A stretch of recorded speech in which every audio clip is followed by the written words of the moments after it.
Start. आप सभी को मेरा सादर प्रणाम। जननीति प्रतिष्ठान द्वारा आयोजित इस छठे परिचर्चा में इस वर्चुअल मंच पर जुड़े सभी सुधीजन को का हार्दिक अभिनंदन और स्वागत है। आज ये हम सबके लिए बड़ा हर्ष का विषय है कि हम लोग लगभग पिछले 2 महीने से लगातार साप्ताहिक परिचर्चा कर रहे हैं और कई विद्वानों को हम अब तक सुन चुके हैं राम कथा पर। आज जो विषय है बहुत महत्वपूर्ण विषय है और हटकर विषय है और ऐतिहासिक विषय है कि ज्यादातर विषयों पर हमने जो बात की अब तक राम कथा को लेकर वो ट्रेडिशनल विषय है, लेकिन आज का जो विषय है वो है लोकमत और राम कथा। आज हमारे साथ इस परिचर्चा में जो विद्वान जुड़े हैं वह साहित्य जगत के जाने माने विद्वान हैं। आज की इस परिचर्चा की अध्यक्षता कर रहे परम आदरणीय हम सबके प्रिय जामिया मिलिया इस्लामिया के भूतपूर्व प्रोफेसर और विभागाध्यक्ष प्रोफेसर महेंद्र पाल शर्मा सर हैं। सर, आपको मेरा प्रणाम। और आज के जो मुख्य वक्ता हमारे जेएनयू के मेरे अग्रज बड़े भाई प्रोफेसर बजरंग बिहारी तिवारी सर, जो एक स्थापित दलित लेखक हैं।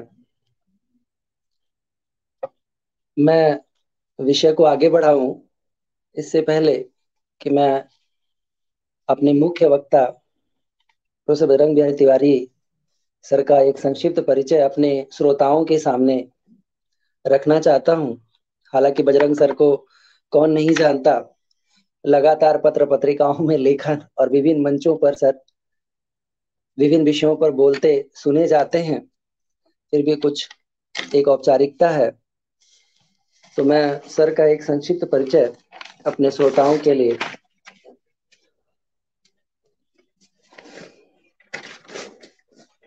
रामकथा परिचर्चा में आज के मुख्य वक्ता मेरे बड़े भाई अग्रज बजरंग बिहारी तिवारी सर वर्तमान में देशबंधु कॉलेज में प्रोफेसर के पद पर कार्यरत है।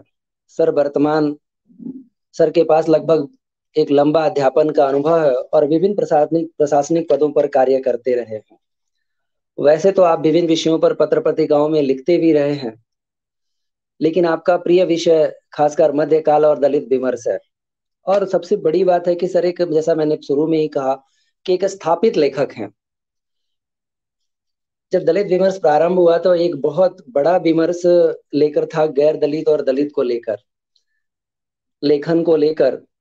सर ने अपनी लेखनी से, संवादों से नहीं, लेखनी के माध्यम से, अपने विचारों से उस विमर्श पर रोक लगाया, एक तरह से कहूं तो रोक लगा दिया और अपनी लेखनी से यह प्रमाणित कर दिया कि गैर दलित भी उतनी ही संवेदनशीलता से उस यथार्थ का चित्रण कर सकता है, उस यथार्थ को महसूस कर सकता है, उसको अनुभव कर सकता है, और वो हम बजरंग सर के लेखन में उस चीज को देख सकते हैं। तो निश्चित रूप से सर एक बहुत सुलझे हुए लेखक हैं और अपने विचारों के लिए, तीक्ष्ण विचारों के लिए जाने जाते हैं। सर की कुछ पुस्तकें हैं जिस पर मैं बताऊंगा, खासकर दलित लेखन, क्योंकि मैं उन पुस्तकों का इसलिए उल्लेख करना चाहता हूं क्योंकि वह पुस्तकें मील का पत्थर हैं, जो कि साहित्य जगत में उस विमर्श को रोकने का, उस विमर्श को कह सकते हैं कि एक जवाब देने का कार्य वो पुस्तकें करती हैं। तो मैं केवल उनमें से जो कुछ पुस्तकें, जिसमें से एक दो मेरी पढ़ी भी हुई हैं, खासकर जाति और जनतंत्र। आप नाम से ही देखेंगे कि जाति और जनतंत्र, इस देश में आप जानते ही हैं कि जाति और जनतंत्र का कोई संबंध नहीं है, लेकिन सर की पुस्तक आप पढ़ेंगे तो आपको बात समझ में आ जाएगी कि यह शीर्षक ही सच में अपने आप में, शीर्षक सार्थक करता है इस बात को। उनकी एक बड़ी प्रसिद्ध पुस्तक भारतीय दलित साहित्य आंदोलन और चिंतन, जो वैचारिकी को लेकर है, दलित साहित्य एक अंतर यात्रा। इसके अलावा केवल हिंदी पट्टी में जो दलित लेखन है उस पर ही सर ने काम नहीं किया है, बांग्ला दलित साहित्य पर है उनका, दक्षिण भारत में आप जाएंगे तो केरल के दलित साहित्य पर काम है। तो समग्रता में दलित साहित्य को समझने कार्य किया है।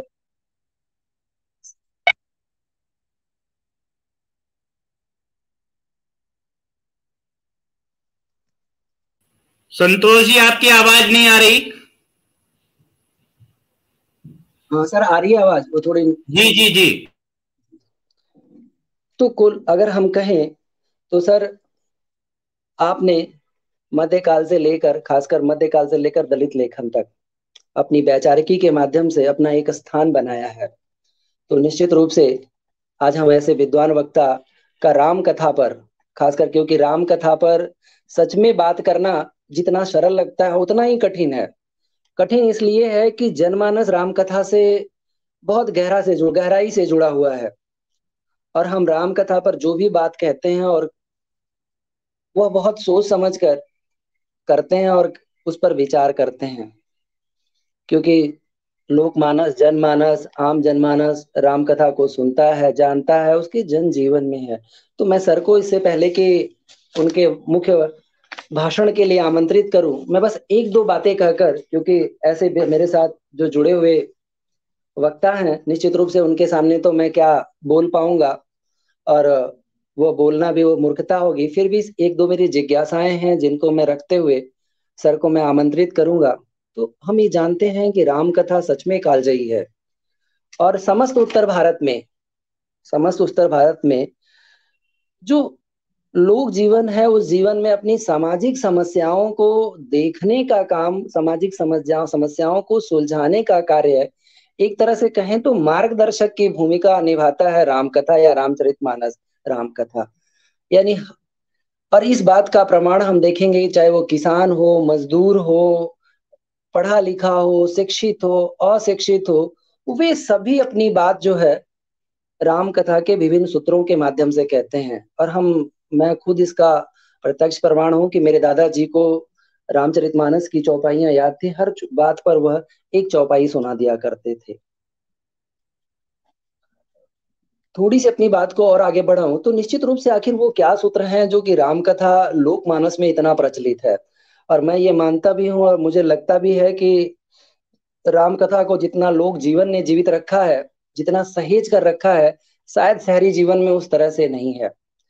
और एक बात और कहूं कि राम कथा न केवल भारत, बल्कि मैं जब पढ़ रहा था तो मुझे एक लंबी लिस्ट मिली विभिन्न बाहर के विभिन्न विश्वविद्यालयों में जिनके पाठ्यक्रमों में राम कथा है, और यही नहीं उनके जीवन में है, लोक जीवन में है। एक लंबी लिस्ट थी, तो मुझे बड़ा थोड़ा आश्चर्य भी हुआ। और एक दो विदेशों में जो राम कथा है उनके जीवन में मैंने पढ़ने का प्रयास किया, तो मुझे कुल मिला के ये समझ में आया कि उनकी जो मूल कथा है लगभग एक जैसी है। परिवेशगत अंतर जरूर है, कुछ पात्रों में अंतर है, कुछ घटनाएं उन्होंने, कुछ प्रसंग बदल दिया हो, लेकिन एक जो मूल कथा राम की है लगभग एक जैसी। तो एक बात मैं चाहूंगा इस बात का कि भारत की धरती से बाहर इतने देशों में राम कथा अपने मूल रूप में व्याप्त है, तो उसका बड़ा कारण क्या है? क्या हम ऐसा माने, चलो भारत में तो बात समझ में आ जाती है कि हम राम कथा को पढ़ते हुए, हम, हो सकता है कि राम से हमें कुछ मिल जाए, हमें पुण्य मिल जाए, हम अपने जीवन की समस्याओं से मुक्ति पा जाए। लेकिन जो दुनिया भर के देश हैं, ये देशों में जो राम कथा प्रचलित है और उनके यहाँ वो राम कथा है, वो किस रूप में है और वो उससे क्या वो प्रेरित होते हैं। एक और बात कह के कि मैं बहुत लंबी बात नहीं खींचूंगा, मैं बजरंग सर को सुनना चाहूंगा। आधुनिकता ने निश्चित रूप से ग्रामीण, जो हमारा ग्रामीण जीवन है, जो मैं बात फिर कह रहा था कि लोक जीवन ने सबसे ज्यादा अगर राम कथा को जीवित रखा है, तो लोक जीवन में जो हमारा विषय भी आज यही है कि सबसे ज्यादा स्वीकृत ये है। और रामलीलाएं, रामलीलाओं ने जीवित रखा है। मुझे याद है कि बचपन में जब हम रामलीला देखकर आते थे तो कई दिनों तक धनुष बाण लेकर वैसा ही अभिनय करने की कोशिश कर रहे होते होते हैं। और जीवन में आज भी हम ग्रामीण क्षेत्रों में जाएं, पर हमारे खुद के घरों में मैंने देखा है कि जब कोई बात होती है तो कहते हैं कि ये राम जैसा पुत्र है, कई बार कहते हैं देखो ये लक्ष्मण जैसा भाई है, और कहते हैं ये देखो मंथरा है। तो राम की जो समस्याएं हैं, वह समस्याएं राम कथा जब से शुरू हुई तब से वर्तमान दौर तक आज भी मौजूद है। वो अलग बात है कि राम के दौर में स्वयं राम जीवित थे, वह पात्र जीवित थे, लेकिन वर्तमान में उनके गुण जीवित हैं। और वह जो टकराहट है सच्चाई से बुराई का, कह सकते हैं कि धर्म का अधर्म से, उस धर्म और अधर्म की टकराहट ने आज भी उस लोक जीवन को में राम कथा को जीवित रखा हुआ है, लोक मत में वह स्वीकृति दिलाई हुई है। लेकिन हम केवल एक तुलसीदास के रामचरितमानस, जब भी हमारी बात आती है तो सिर्फ एक बात आती है और एक ही लेखक सामने आता है और एक ही रचना सामने आती है, रामचरितमानस। जबकि थोड़े से हम देखें तो लोक जीवन के साहित्य को, लोक गीतों को, लोक कथाओं को अगर खंगाल कर देखें, हम केवल उत्तर भारत के ही विभिन्न क्षेत्रों में, हम बिहार चले जाएं, महाराष्ट्र चले जाएं, मतलब जो हिंदी बेल्ट है वहां की राम कथा में आपको बहुत सारे अंतर नजर आ जाएंगे लोक जीवन में, वहाँ की भाषा में, वहाँ की शैली में, पात्रों के हाव भाव में। तो ये जो परिवर्तन है, इसके बावजूद भी राम कथा लोक जीवन में जीवित है। बातें मुझे बहुत कुछ और कहनी है, लेकिन मैं समय न गवाते हुए मैं परम श्रद्धेय आदरणीय अपने बड़े भाई बजरंग सर को उनके वक्तव्य के लिए आमंत्रित करता हूँ। बजरंग सर। बहुत धन्यवाद। संतोष जी, मुझे लगता है कि अध्यक्ष जी को आप इंट्रोड्यूस करें, उसके बाद में ही मुझे अपनी बात रखनी चाहिए। इस सत्र की अध्यक्षता कर रहे हैं महेंद्र शर्मा जी। मेरे अग्रज हैं और कई मामलों में मैं उनसे सीखता रहा हूँ। जामिया मिलिया विश्वविद्यालय में कभी जाना हुआ जरूर कुछ ना कुछ लेकर के ही आया हूँ। मैं इस जो विषय दिया डॉक्टर श्रीनिवास त्यागी जी ने, वो विषय बहुत ही महत्वपूर्ण है और उसमें उन्होंने मुझे इससे भी सलाह ली और मैं इसके लिए उनके प्रति कृतज्ञ हूँ। संतोष जी ने भूमिका बनाई है और बहुत जरूरी भूमिका है वो, कि ऐसी क्या बात है कि ये कथा इतनी लोकप्रिय है। तो जो लोक मत है वो असल में तय करता है कि उसे क्या चाहिए क्या नहीं चाहिए। लोक और काल, एक ही कहें कि तरह के वर्ण हैं, ला और का से मिलकर के आगे पीछे हो जाते हैं लोग। ये दोनों ही कहें कि तय करते हैं कि कौन बचेगा। कितनी कथाएं आई होंगी, कितनी कथाएं रची गई होंगी, कितनी कथाएं बची हैं, इसको काल तय करता है और लोक तय करता है। ये दोनों छननियां हैं, ये दोनों उसको चाल देते हैं और जो बचने लायक है उसको बचाते हैं। सार सार को गए रहे, थोथा दे उड़ाए, तो थोथा उड़ जाता है। खुद रामकथा में कितने तरह के बदलाव किए गए। रविशेण आए, उसके बाद में विमल सेन सूर्य आए, फिर हमारे कहें कि राहुल सांकृत्यायन जी के जो परम प्रिय कवि थे स्वयंभू आए। तीनों ही जैन कवि थे, महाकाव्य तीनों ने लिखा। रविशेण ने संस्कृत में लिखा, विमल सेन सूर्य ने प्राकृत में लिखा, स्वयंभू ने अपभ्रंश में लिखा। तीनों के नायक राम हैं, पद्म हैं। लेकिन लोक ने स्वीकार नहीं किया। लोक को ये मंजूर नहीं था कि भाई रावण को लक्ष्मण मारते हैं। इस राम कथा में राम नहीं मारते रावण को, लक्ष्मण मारते हैं, क्योंकि राम को तो कन्वर्ट होना है, जैन धर्म में जाना है, तो वो कैसे हिंसा कर सकते हैं? तो हिंसा कोई और करता है, वो अलग प्रसंग है। लेकिन इससे जो है, जो लोक की वृत्ति है वो दिखाई पड़ती है। रामायण के शुरू में लिखना है, मन में एक कुलबुलाहट है। वाल्मीकि के तपस्वी हैं कि मुझे लोक को दिशा देनी है, लोक से संवाद करना है, तो लिखना है तो किससे पूछें कि किस पर लिखें? कौन हमारा नायक हो सकता है? क्योंकि नायक के आसपास ही कथा बुनी जाती है, चाहे तब हो चाहे अब हो। मैला आंचल में नायक नहीं है लेकिन लोक नायक है। वो अंचल ही नायक है, तो कोई नायक तो होगा, उसी के आसपास कथा होगी। तो अब वाल्मीकि ने पूछा नारद से, नारद को तो तीनों लोकों का ज्ञान रहता है, कि भाई दूसरा ही श्लोक है रामायण का, जहां से रामायण शुरू होती है कि को अस्मिन सांप्रतम लोके गुणवान कश्य वीरवान धर्मज्ञश्च कृतज्ञश्च सत्यवाको दृढ़व्रतः, कि इस समय लोक में कौन ऐसा है जो गुणवान है, जो वीरवान है, बलशाली है, जो धर्मज्ञ है और जो किए गए उपकार को मानने वाला है, कृतज्ञ है, और जो सत्यसंध है, सत्यवाक्य बोलता, सत्यवादी है, और दृढ़व्रत मतलब कि कहे हुए पर अटल रहता है, ऐसा कौन है?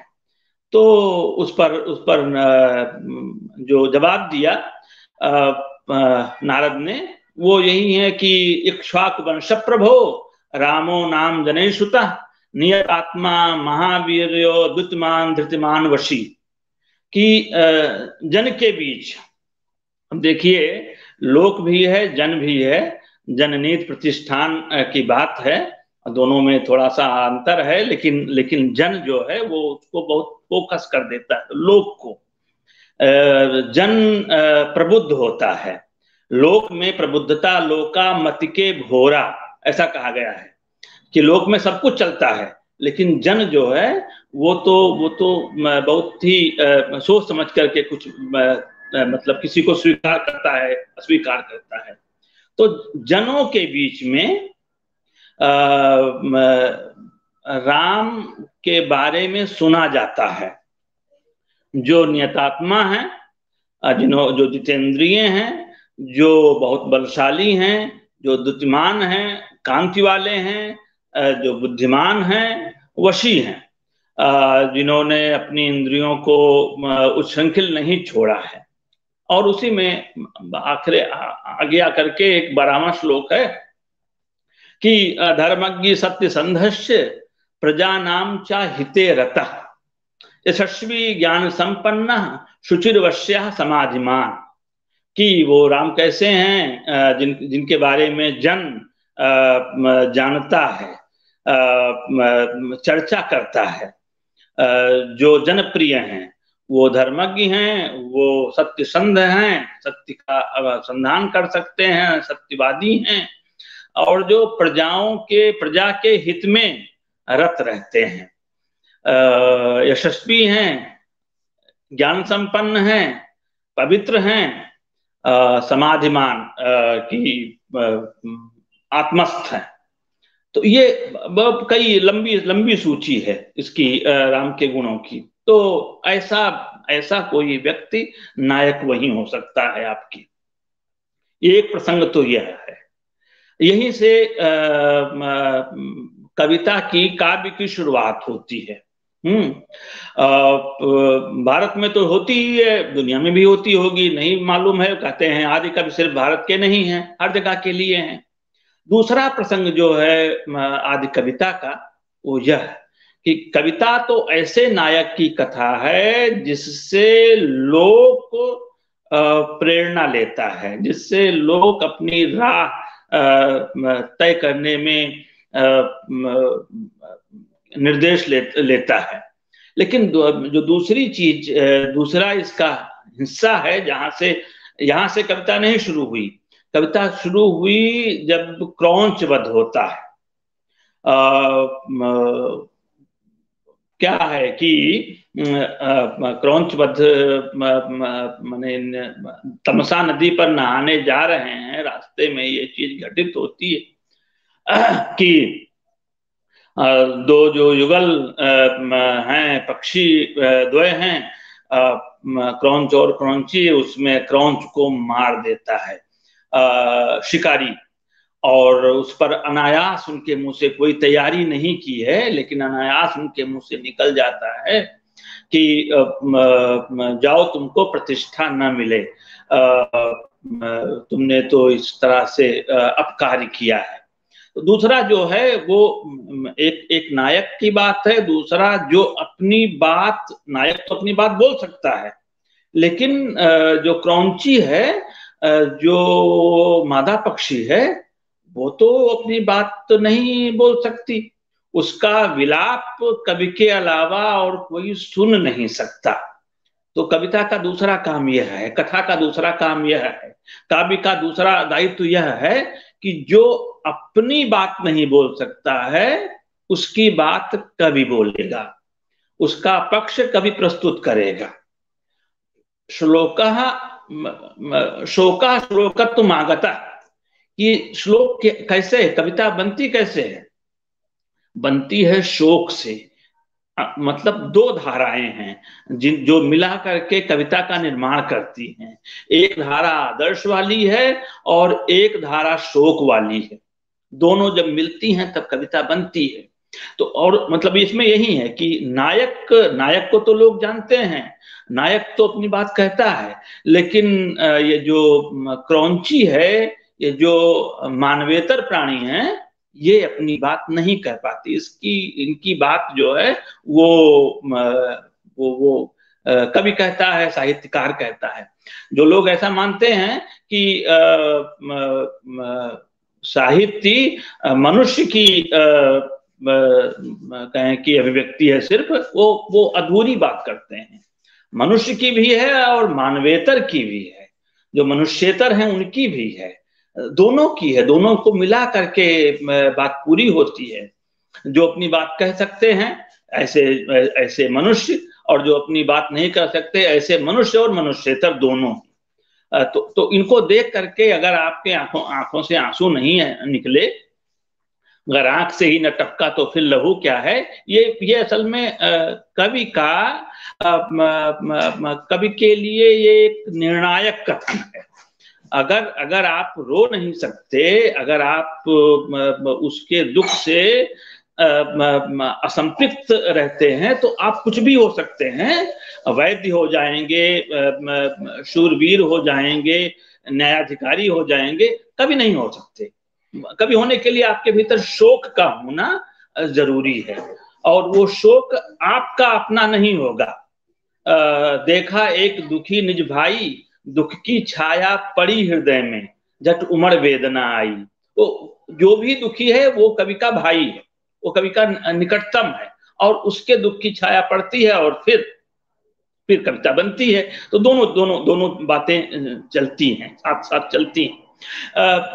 ये एक प्रसंग है, तुलसीदास की चर्चा की संतोष जी ने, और जरूरी है क्योंकि हिंदी मानस में, और हिंदी में क्या भारतीय मानस में, ग्रियर्सन ने यूं ही नहीं कहा था कि दो ही लोक नायक हैं इस इलाके में, एक तो बुद्ध, भगवान बुद्ध, और दूसरे तुलसीदास। और इस बात को सबने माना, रामचंद्र शुक्ल जी ने भी माना, आचार्य द्विवेदी ने भी माना, कबीर पर किताब लिखने के बावजूद ये बात दोहराई कि लोक नायक कोई हो सकता है तो हो सकते हैं तुलसी। आप इनको कहें कि हाँ, मैं जो प्रसंग कर रहा था कि केशवदास ने भी तो रामचंद्रिका लिखी। केशवदास ने रामचंद्रिका लिखी, तो रामचंद्रिका आप जानते हैं कि केशव तो बड़े कहें विद्वान व्यक्ति थे, और उनको अपने वैदुष्य पर गर्व भी था, अपने स्कॉलरशिप पर उनको घमंड भी था। अब लगता यह था कि उन्हें कि जनता ज्ञान का सम्मान करती है, लेकिन पहेली यह थी कि जो उनसे कम ज्ञानी थे, जिन्होंने ना तो रसिक प्रिया लिखी, ना कवि प्रिया लिखी, ना रस का ग्रंथ लिखा, ना अलंकार का ग्रंथ लिखा, ऐसे तुलसीदास बड़े लोकप्रिय हैं, जनता के कंठ पर विराजते हैं। और मैं तो मुझे तो कोई उद्धृत ही नहीं करता। तुलसीदास ने लिखा है कि कवि का काम वहीं पर मतलब देखा जाता है, उसकी सफलता देखी जाती है जब लोग उसे उद्धृत करें। तैसे सुकवि कवित बुध कहीं, बुध का मतलब आलोचक, समझदार, जो भी समझदार है वो बुध है। तैसे कवित कवित बुध कहीं, उपजहि अनत अनत छबिलहि। तो कहीं और पैदा पैदा होती है कविता, मानस की पंक्ति है, और संतोष भारद्वाज जी के दादा उसको उद्धृत कर रहे हैं। तो ये जो उद्धरण वाला मामला है, वो कवि की सफलता का राज है। उस मामले में तो केशव को कोई उद्धृत नहीं करता, जबकि जबकि छंदों का पूरा उन्होंने कोश खोल दिया है, अलंकारों का, जिस तरह की उनके मतलब तमाम शास्त्रों से सामग्री आती है और दिखती है, आती ही नहीं, आती हुई दिखती है। तो ये सवाल उन्होंने किया। वो दोनों की उम्र में बहुत अंतर था, वो बुजुर्ग हो चुके थे और ये नए थे केशव। लेकिन केशव को तो भाई वैसे भी पीठ पर राजसत्ता थी, तो मतलब कंधे चौड़े रहते थे। तो पूछा कि भाई ये इस लोकप्रियता का, लोक में समादृत होने का राज क्या है? तो जो बात कही, मुझको लगता है कि ये मतलब इस राम कथा के संबंध में बहुत ही अर्थपूर्ण वाक्य है। ये दोहा है तुलसीदास का। कहा कि सरल कवित कीरति विमल, सोई आदर सुजान, सहज बयरु बिसराय रिपु जो सुनि करहि बखान। तो ये जो कविता हो लोकप्रियता के लिए, लोक में जाने के लिए, उसको पहले तो सरल होना चाहिए, लोग समझ पाए। बहुत सी पंक्तियां ऐसी हैं रामचंद्रिका की कि जिनके अर्थ निर्धारण में बड़ी कठिनाई जाती है। आचार्यों को आती है, हम जो सामान्य पाठक हैं उनकी बात छोड़ दीजिए। तो पावक पवन मणि पन्नग, मैंने के जमाने में पढ़ करके याद करने की कोशिश की थी, क्योंकि ये प्रवाह जो उनके यहाँ छंद में और कथोपकथन में, संवादों में है, वो अद्भुत है। ऐसा नहीं है कि इस मामले में कोई 19 कवि हैं। केशव कविताई उनकी जबरदस्त है, लेकिन फिर आपको मतलब कोश खोल करके बैठिए तो उसका अर्थ समझ में आए। तो वो एक पहली जो शर्त है वो यह है कि पहले कविता जो है समझ में आनी चाहिए, ये पहली चीज है। सरल कवित, फिर कीरत विमल। आप जिस नायक को चुन रहे हैं उसकी कीर्ति विमल होनी चाहिए। ऐसा नायक न चुन लें, ऐसा नायक न बना दें जिसकी कीर्ति विमल ना हो, क्योंकि राम भी बहुत तरह के हैं, हर एक कवि का अपना अपना राम है। गिनने बैठे तो शिव से गिनती कराई तुलसीदास ने, तो नाना भांति राम अवतारा, रामायण सतकोट ये पारा। अब वो 100 करोड़ है या 700 करोड़ है, जितना है, लेकिन उन्होंने अपारा कह दिया कि गिनती हो नहीं सकती। तुलसीदास ने अपनी तरफ से क्या कहा कि राम अनंत, वो इंडोनेशिया में भी है, वो थाईलैंड में भी है, वो क्या कहते हैं जापान में भी है, और वो चीन में भी है, कहाँ नहीं है। राम अनंत अनंत गुण, और सभी राम के गुण एक नहीं है, सबके अलग अलग भिन्नताएं भी हैं उसमें। जो भुषुंड रामायण है, और वो कहें कि प्रेम पूर्ण ढंग तरीके से प्रेम सिक्त रामायण वो है, और उसमें राम कोई अस्त्र नहीं उठाते। तो राम अनंत अनंत गुण, अमित कथा विस्तार, कथा का विस्तार अनंत है। और इतना कि मुझे कहते रहे, राम कथा जे सुनत अघाही, रस विशेष जाना तिन नाही। अगर कोई राम कथा सुनते हाँ मेरा मन तृप्त हो गया, तो समझिए कि वो उसने राम कथा का रस ही नहीं लिया है, रस जान ही नहीं पाया है। रस जानेगा तो तृप्त तो नहीं हो सकता, अघा नहीं सकता। तो अमित कथा विस्तार, और हर एक राम में अंतर मिल जाएगा आपको, थोड़ा थोड़ा करके अलग अलग तरीके से अंतर मिल जाएगा। सुनि आचरज न मानी है जिनके विमल विचार। अगर आपके विचार विमल हैं, निर्मल हैं, दूषण से रहित हैं, तो आपको आश्चर्य नहीं होगा। मानस के अंतिम कांड में 8वें सोपान में, ये जो सोपान है ना वो सीढ़ी है।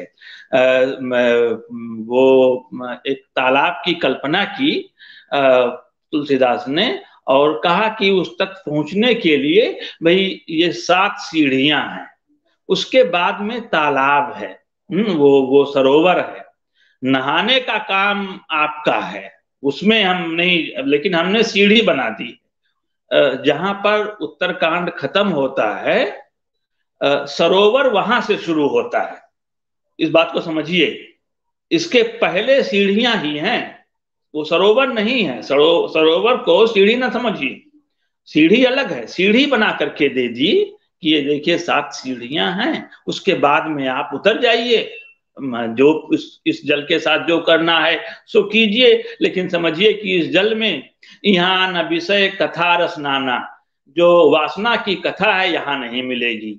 इसलिए जो वो जो है मैंने जो जो वासनाओं की कथा ढूंढते हैं, जो विषयी हैं, वो यहाँ पर उनको नहीं आना चाहिए। उनको यहाँ आने के लिए तो फिर आपको भी तैयारी करने की जरूरत होगी, उसकी पात्रता अर्जित करनी होगी।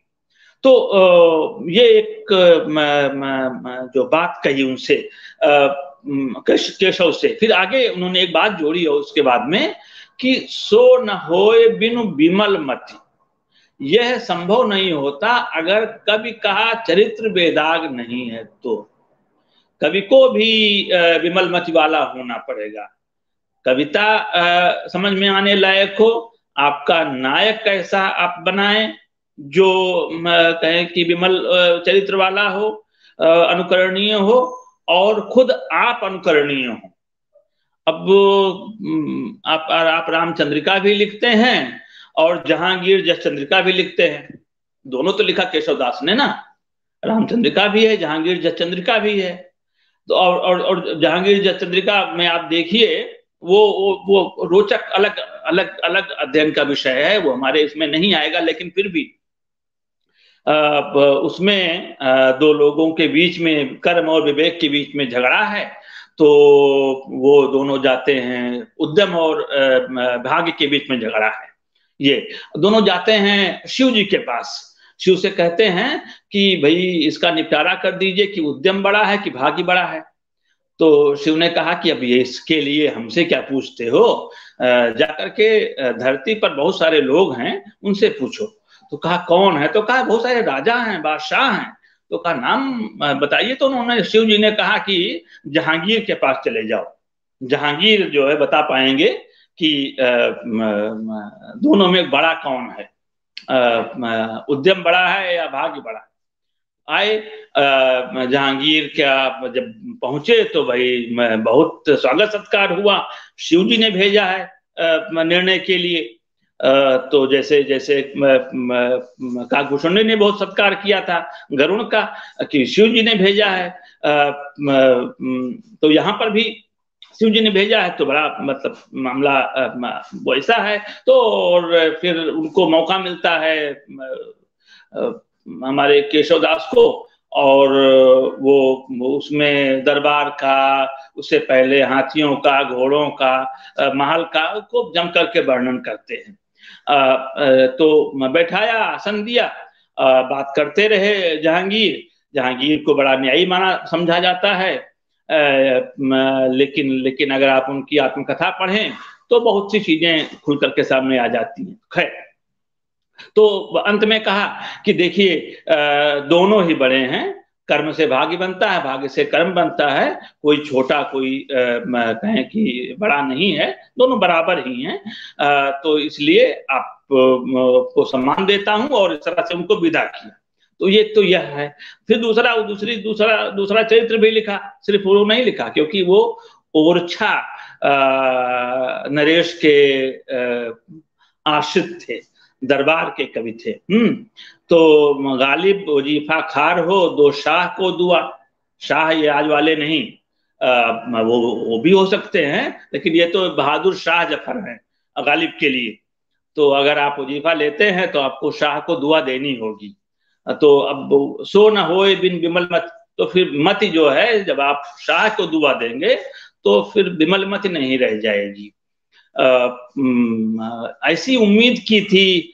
जो पहला कवि है भारत का जिसने जिसने अपने राजा का नामोल्लेख करके और उस पर किताब लिखी, वो तो हर्ष हैं। 7वीं शताब्दी के मध्य में 640 के आसपास तो वो गए, हर्ष ने बुलवाया, उनके चचेरे भाई थे श्री कृष्ण, उनके जरिए तो वहां गए। लेकिन लेकिन उन्होंने इस बात से इनकार किया कि मैं यहाँ पर दरबारी बन करके रहूंगा, सभा का बन करके नहीं रहूंगा, मित्र बन करके तो रह सकता हूँ। तो मित्र बन करके ही रहे, क्योंकि जब जाते ही सवाल किया हर्ष ने। उनके बगल में दूसरे एक दूसरा कोई कुमारपाल या क्या नाम था, युवराज बैठा हुआ था, उन्हीं की उम्र का होने वाला राजा, शायद वो किस अवंतपुरी का था, कहाँ तक का था। तो कहा कि महानयो भुजंगा, ये बड़ा गुंडा आदमी है। बाण के बारे में कहा कि बड़ा गुंडा लंपट आदमी है, क्योंकि इनकी कीर्ति तो इस मामले में फैली हुई थी। उन्होंने खुद ही जब लिखा अपने राजा पर किताब लिखी, हर्षचरित लिखा, कथा एक लिखी और एक आख्यायिका लिखी। तो ये आख्यायिका जो मतलब सचमुच घटित हुआ है वो आख्यायिका है, और जो कल्पना से पैदा हुई है वो कथा है। तो कादम्बरी कथा है, लेकिन ये आख्यायिका है। तो उसमें उन्होंने अपने 44 मित्रों की सूची दी है बाणभट्ट ने, और जिसमें से कुछ चोर उचक्के भी हैं। सब तरह के उनके 44 मित्रों में सब हैं। उसमें चोर उचक्कों का भी उन्होंने जिक्र किया है कि वो भी हमारे मित्रों में आते हैं, क्योंकि अगर अगर अगर कवि को सबका ज्ञान नहीं होगा तो वो क्या कविता करेगा। कवि के लिए तो एक शर्त रख दी राजशेखर ने। राजशेखर 9वीं शताब्दी के आखिरी दौर के हैं, 9वीं 10वीं के बीच के। उन्होंने कहा कि भाई देखिए 5 तरह की विद्याएं होती हैं, तो 4 विद्याएं जो हैं वो पहले आ गई हैं। वो त्रयी है, वार्ता है, आन्वीक्षिकी है और दंड नीति है। त्रयी यानी कि जो धर्म ग्रंथ हैं वो त्रयी में आते हैं। वार्ता में जो कृषि पशुपालन वगैरह आता है, उसके बाद में आन्वीक्षिकी में लॉजिक या फिलॉसफी आती है, तर्कशास्त्र और दर्शन, और दंड नीति में जो पॉलिटी है, जो अर्थशास्त्र है यानी कि राजनीति वो है। और ये चारों जो विद्याएं हैं मनुष्य की, उन चारों का उपनिवेश है साहित्य। चारों को साहित्य में जगह मिलती है। कुछ लोगों को इस बात से बहुत तकलीफ है, जिनको हम कलावादी के नाम से जानते हैं, कि साहित्य में साहित्येतर बातें क्यों आप ले आते हैं। अरे हमारे आचार्यों ने तो ये रास्ता ही बना दिया है कि साहित्य या काव्य अन्य अनुशासनों का, अन्य विद्याओं का उपनिवेश है, निस्यंद है। निस्यंद शब्द का इस्तेमाल किया है राजशेखर ने, उन्होंने कहा कि इसका निस्यंद है। तो ये तो मतलब माने कि तब ये तो लड़ाई नहीं थी ना कि कला कला के लिए, कि कला मनुष्य के लिए। तब उन्होंने ये बात कही थी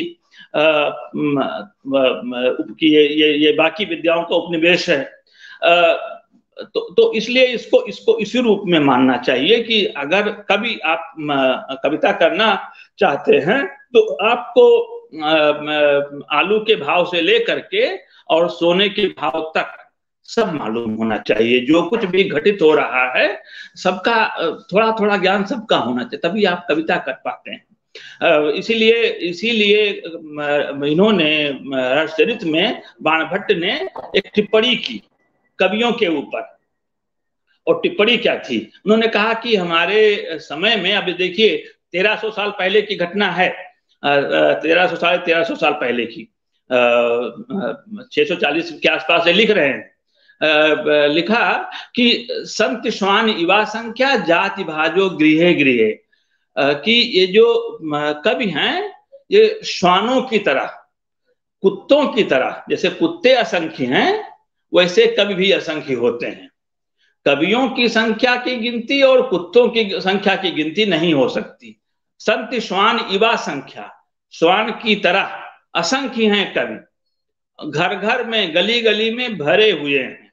कुत्ते भी गली गली में भरे हुए होते हैं, कवि भी गली गली में भरे हुए हैं। तो बहुत तीखी टिप्पणी है कवियों पर, लेकिन की कहा कि उत्पादक कवि आपको बहुत कम मिलेंगे। उत्पादक कवि की कथा चली आ रही है, उसमें कुछ नया जोड़ दिया जाए, नया कुछ जोड़ दिया जाए। तो ये जो कहे कि तुलसी के राम है, इसी मामले में भिन्न हो जाते हैं और बाकी दूसरे नायक नहीं लेकर के आए कि वीर सिंह देव चरित्र भी लिख दें। अब वीर सिंह देव चरित्र में क्या है, आखिरी के दिनों में अकबर और जहांगीर में ठन गई थी और ओरछा नरेश वीर सिंह देव वो जहांगीर की तरफ हो गए थे। जहांगीर को जल्दी से गद्दी पानी थी, क्योंकि कई भाई कंटेंडर्स हैं, कई प्रतिस्पर्धा करने वाले कई हैं लाइन में। तो अगर जल्दी ना मिल गई गद्दी तो पता नहीं कौन ले जाए। तो ऐसे में वो सामंतों को, जो दूसरे छोटे छोटे राजा थे, वो अपनी तरफ वो लॉबिंग होती है। तो लॉबिंग में और कुछ चले गए अकबर के तरफ और कुछ चले गए जहांगीर के तरफ, जो आगे तक देख सकते थे कि आज नहीं तो कल जहांगीर को ही बादशाह होना है। तो ओरछा नरेश वीर सिंह देव चले गए जहांगीर की तरफ। अभी जहांगीर बादशाह हुए नहीं है, जब हुए बादशाह तब उन्होंने केशव को बुलाया, उनकी तारीफ की, और भाई तो होना ही है कि एक ऐसा बड़ा कवि, तो उसने हमारा पक्ष लिया जब मैं बादशाह नहीं था। तो वीर सिंह देव चरित्र में क्या किया है कि जो ये अबुल फजल थे, आईने अकबरी लिखने वाले, अकबर का संविधान, आइन तो संविधान है, तो अकबर के राज्य काज का पूरा जो दस्तावेजीकरण करने वाले वो थे अबुल फजल और फैजी। ये दोनों बहुत कहें कि बड़े नाम हैं। तो अबुल फजल को मार दिया था।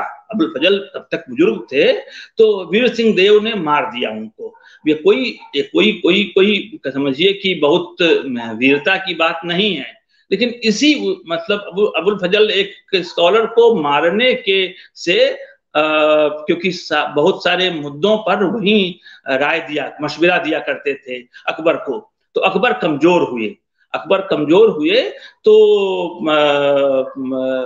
जहांगीर का पलड़ा भारी हुआ। तो केशव दास प्रसन्न हो गए, तो उन्होंने कहा कि देखिए कितना महान काम कर दिया है वीर सिंह देव ने। तो अब जनता तो समझती है ना कि आप ये जो महान बता रहे हैं राजा को, बादशाह को, वीर सिंह देव को, वो उसका कारण क्या है। ये तो जो वजीफा की ललक है वो क्या क्या नहीं बुलवाएगी आपको। तो जनता ने तो उनको अपने चित्त पर स्थान नहीं दिया, चित्त में स्थान नहीं दिया। वही कह रहे हैं, सो न होए बिन विमल मत। तुलसीदास कह रहे हैं कि अगर कवि की बुद्धि विमल नहीं है तो वो नायक बना ही नहीं पाएगा, इस तरह का नायक रच ही नहीं पाएगा। अब इतनी राम कथाएं हैं, लेकिन किसी भी राम कथा के राम तुलसी से पहले वो ये नहीं सोचते कि जब घोषणा होती है कि अब गद्दी दी जाएगी, अब उत्तराधिकारी घोषित किया जाएगा राम को, तो ये बात वशिष्ठ ने बता करके वापस गए। और इधर राम पड़ गए सोच में। राम की चिंता क्या है? राम की चिंता यह है, मैंने अपने समय से जो कवि होता है वो आगम जानी होता है। ये बात कही जा रही है 16वीं शताब्दी के मध्य में, 1550 के आसपास ये बात कही जा रही है। और 19वीं शताब्दी में, माने कि 1850 के आसपास यूरोप में इसको लेकर के बहस चल रही है कि उत्तराधिकारी क्या नंबर 2 का पुत्र नहीं हो सकता, नंबर 3 के पुत्र नहीं हो सकते। इसको लेकर के बहस चल रही है, क्योंकि ये परंपरा थी कि बड़े को ही गद्दी मिलेगी। उस चीज को तोड़ रहे हैं तुलसीदास। कह रहे हैं कि वो राम से कहलवाते हैं, राम से चिंतन करवाते हैं कि जन्मे एक संग सब भाई, भोजन शयन केल लरिकाई, करण वेद उपवीत विवाहा, संग संग सब भय उछाहा, विमल वंश यहु अनुचित एकु, बंधु बिहाय बड़े ही अभिषेकु, प्रभु सप्रेम सकुचान सुहाई, हरहु भगत मन कै कुटलाई। देखें क्या कह रहे हैं कि हम चारों भाई एक साथ पैदा हुए, कोई अंतर नहीं है, मिनट का अंतर है, बाकी तो एक साथ पैदा हुए हैं। हम साथ साथ सोए खाए पले बढ़े, सब कुछ किया एक साथ। हमारा एक साथ कर्ण वेधन हुआ, कान छेदा गया, उपवीत हुआ, उपनयन हुआ, साथ साथ में विवाह भी हुआ। तो अब ऐसे में एक को गद्दी दे दी जाए, बाकी 3 को छोड़ दिया जाए, ये तो विमल वंश में एक अनुचित बात हो रही है। अब ये अनुचित बात और किसी राम के यहाँ नहीं हो सकती, ये तो इन्हीं के यहाँ हो सकती है, तुलसी वाले राम के यहाँ हो सकती है। और जो बात 300-200 साल बाद में आनी है, 300 साल बाद में आनी है, वो बात पहले घटित हो रही है। इसी में अर्थ में कहा कि कभी तो आगम जानी होता है, तो आगम जानी वो चीज कहलवा रहे हैं कि कहा कि ये जो राम के मन का संकोच है, राम का जो संकोच है, वो जो राम को मानने वाले हैं उनके मन की कुटिलता का हरण करे कि भाई 4 पुत्र हैं, 5 पुत्र हैं, 7 पुत्र हैं, सबका बराबर का हिस्सा होना चाहिए। किसी एक का को सब दे दिया जाए, बाकी तो उससे वनस्पति पलता है, उससे शत्रुता पनपती है, हिंसा होती है। बहुत सारी हिंसाएं हुई हैं, अशोक से लेकर के औरंगजेब तक देख लीजिए। तो मान लीजिए अगर बंटवारा हो, चारों बेटे हैं, कामरान, अस्करी, हिंदाल और हुमायूं। अब गद्दी एक को देनी है तो बाकी 3 को निपटारा करना है। बाबर को तो किसी को कहीं भेज दिया, किसी को कामरान को कहीं भेजा, अस्करी को कहीं भेजा, हिंदाल को कहीं भेजा, करना पड़ता है। तो उन्होंने कहा कि ये तरीका ठीक नहीं है, सबका हिस्सा होना चाहिए, बराबर का हिस्सा होना चाहिए। ये एक चीज। अब दूसरी बात करें, जो इनके नए नायक है ना, तुलसी के नायक पुराने वाले नहीं है, इसलिए उन्होंने वाल्मीकि को ये तो बताया कि उन्होंने रास्ता बनाया, लेकिन जो जीनियोलॉजी बनाई अपने कथा की, जो उन्होंने स्रोत बताया, उसमें वाल्मीकि नहीं है। वो रच महेश निज मानस राखा, पाई सुसमो शिवासन भाखा। शिव ने अपने मन में वो कथा बनाई थी, वक्त पाकर के, सही समय पाकर के पार्वती से वो कथा कही। वो कथा फिर पहुंची काकभुषुंडी तक, काकभुषुंडी ने गरुण से कही, कथा चलते चलते पहुंची याज्ञवल्क्य तक, वो क्या कहते भारद्वाज से उन्होंने कही। याज्ञवल्क्य और भारद्वाज का जो संवाद है प्रयाग में, वो वहां तक कथा आई। तो अब वो कथा मेरे गुरु ने मुझसे कही, तब मैं बहुत छोटा था, कुछ समझ नहीं पाता था। गुरु को लगा कि ये समझ नहीं पा रहा, इसलिए तदप कही गुरु 12 ही 12, बार बार वही कथा सुनाई। कथा को बार बार, रामलीला हर साल होती है और कभी किसी का मन नहीं उगता। वही है कि राम कथा जो सुनो तगाही रस विशेष। तो ये जो समाज है वो कथा रस में रुचि लेने वाला समाज है। रामविलास शर्मा जी ने ये बात कही है कि ये जो पट्टी है, ये कविता को में डूबने वाली, कविता में रस लेने वाली, कथा में रस लेने वाली पट्टी है। ये दर्शन वाली नहीं है, चिंतन वाली नहीं है। उसके लिए तो आप देखें, राम कथा पर बहुत बाद में आकर के, जैसे मान लीजिए शंकराचार्य की जो धरती है, वहां राम कथा बहुत बाद में आकर के पनपती है, वो भी ठीक से नहीं। अलग अलग तरह की जो धरती है ना, कहीं पर गन्ना होता है तो कहीं कपास होता है, कहीं मूंगफली होती है तो कहीं धान होता है, अलग अलग तरह की वो जमीनें होती हैं। तो ये ऐसी जमीन है। तो ये जो राम है, तो ये इनके अपने, तो उन्होंने कहा कि फिर अंत में क्या है कि मैंने जो कथा सुनी थी, जो मेरे ध्यान में कुछ है, उसको मैंने फिर बनाई कथा। और फिर मैं इसे कह रहा हूं इस कथा को, ये कथा मेरी अपनी है। उन्होंने जब भरत, ये लोक मत वाली बात है ना, तो लोक मत में कितने तरीके के मत होते हैं। तो वशिष्ठ कह रहे हैं, निवेदन कर रहे हैं राम से, मतलब भाषा ऐसी निवेदन वाली है, लेकिन वशिष्ठ निवेदन क्यों करेंगे, कह रहे हैं राम से कि देखिए पहले भरत की बात सुन लीजिए, फिर कुछ तय कीजिएगा। चित्रकूट में बात हो रही है, चित्रकूट वाले प्रसंग पर आचार्य शुक्ल बहुत रिझे हुए हैं, उसके अपने कारण हैं, वो हम आगे देखेंगे एक बहुत संक्षेप में। लेकिन जो बात कही उन्होंने, कितने तरीके के मत होते हैं, कोई एक मत नहीं है। भरत विनय सादर सुनिए, करिए विचार बहोरी, करब साधुमत लोकमत, नृपनय निगम निचोरी। कि पहले भरत की बात सुन लीजिए, उसके बाद में सारे मतों पर विचार कीजिए कि वापस जाने के मामले में साधुमत, विद्वान लोग क्या कहते हैं। साध चरित सुचरित कपासु, साधु जो है वो अपने स्वार्थ के चलते कुछ राय नहीं देता, जैसे कपास जो है वो दूसरे का कहें कि अंग ढकता है, अपने को नहीं ढकता है। तो वैसे ही साधु मत है। साधु मत और संत मत में कुछ लोग अंतर करते हैं। मेरे गुरु रमेश चंद्र मिश्र जी वो कहते हैं कि दोनों एक नहीं है, साधु मत ऊंचा मामला है, दुनियावी उस तरह का नहीं है, लेकिन संत मत में दुनियावी बातें आती हैं। तो एक तो साधु मत है। फिर करब साधु मत, आप कीजिए क्या, साधु मत के अनुसार, साधु मत को पर विचार कीजिए। करब साधु मत लोक मत, लोक क्या सोचता है, लोक मत क्या है, उसको उसका संज्ञान लीजिए। नृपनय यानी राजमत क्या है, राजनीति की परंपरा क्या कहती है, राजनीति की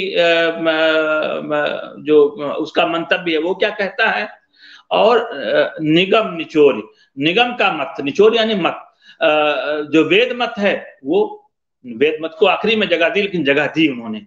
तो अब ये जो है कितने हो गए, 5 मत हो गए, 4 मत, साधु मत, लोक मत, राजमत और वेद मत। लेकिन 5वां मत भी है, करिए विचार बहोर स्वमत। आखिरी में जब चारों मतों का आलोड़न कर लीजिए, तब स्वमत, निर्णायक जो है वो स्वमत होगा। निर्णायक ये सब नहीं होंगे, लोकमत निर्णायक नहीं है।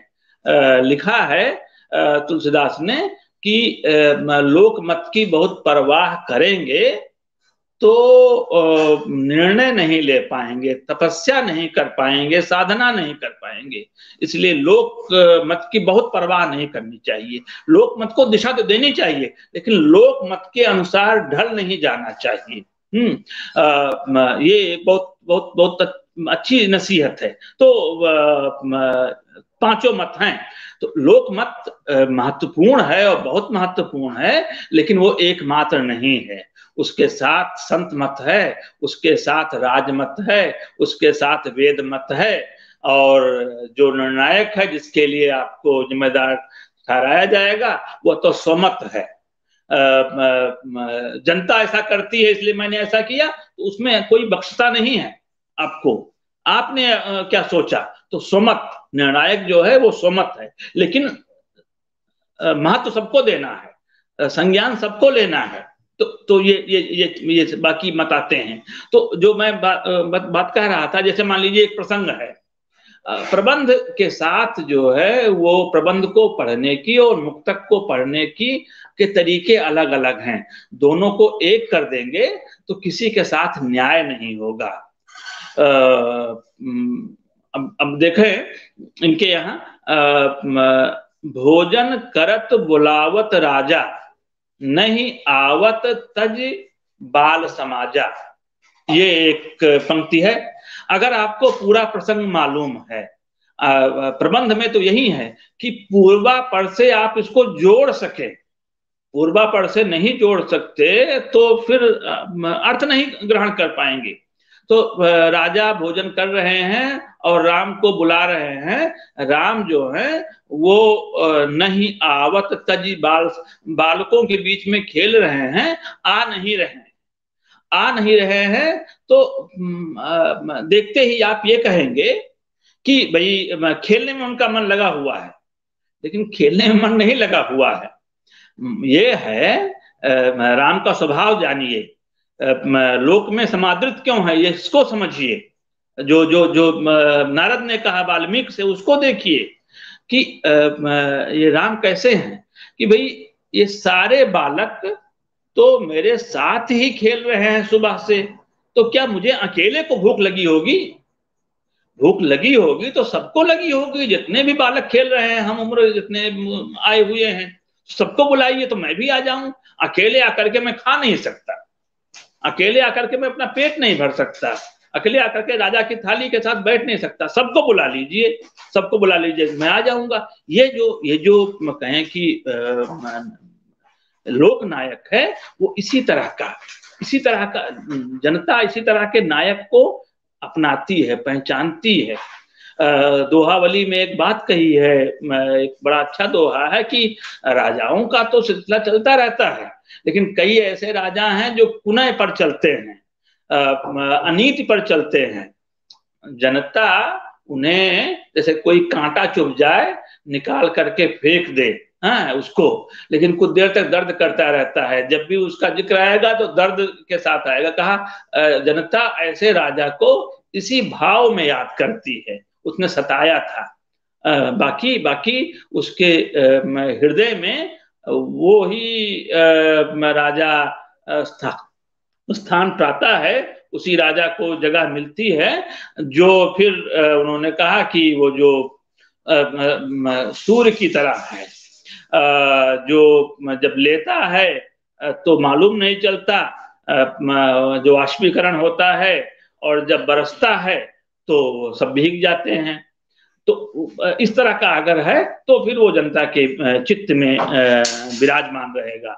नहीं तो जनता भुलाती रहती है, कांटे की तरह फिर उसको याद रखती है। तो ये जो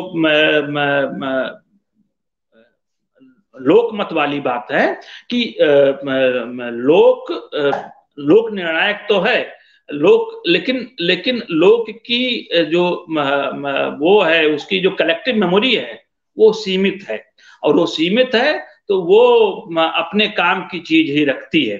अब वो वही मतलब राम कथा अगर बची हुई है तो वो उसका कारण यही है कि ये कथा दिशा देती है, ये कथा आदर्श रचती है। जहां पर आप चलते हुए जो भी आपका क्या कहें कि गंतव्य है, जो भी आपका ध्येय है, मकसद है, वहां तक पहुंच सकते हैं, अच्छे अर्थों में वहां तक पहुंच सकते हैं।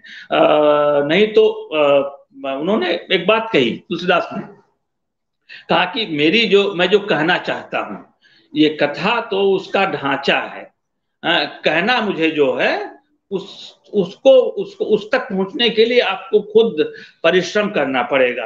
उन्होंने कहा 3 धाराएं हैं। एक धारा जो है भक्ति की है, जो बहुत दिखती है मानस में, कुछ लोग उसको भक्ति का ग्रंथ मानते हैं, जो स्वाभाविक है, क्योंकि वो जो भक्ति भाव है वो मानस की पहली धारा है, और वो जो त्रिवेणी में वो गंगा है। मानस की जो पहली धारा है वो भक्ति की धारा है, और जैसे जैसे त्रिवेणी में गंगा है, वही इसमें मानस में वही भक्ति भाव है। तो सबसे ज्यादा जो चीज लुभाती है, अपनी तरफ खींचती है, वो यही भक्ति भावना है। दूसरी बात तो उन्होंने कही कि ये जो मैंने तरह तरह की अपने समय के कहें कि नियमों का, परंपराओं का उल्लेख किया है, पूज्य विप्रशील गुणहीना, या जो ये कहता है कि रावण कहता है अवगुण आठ सदा उर रहीं, नार स्वभाव सत्य सब कहीं, ये, या जो उनका जो खल पात्र दूसरा है समुद्र, वो कहता है कि इनको पीटने से ही बात बनती है, ढोल गंवार शूद्र प्रश्नारी।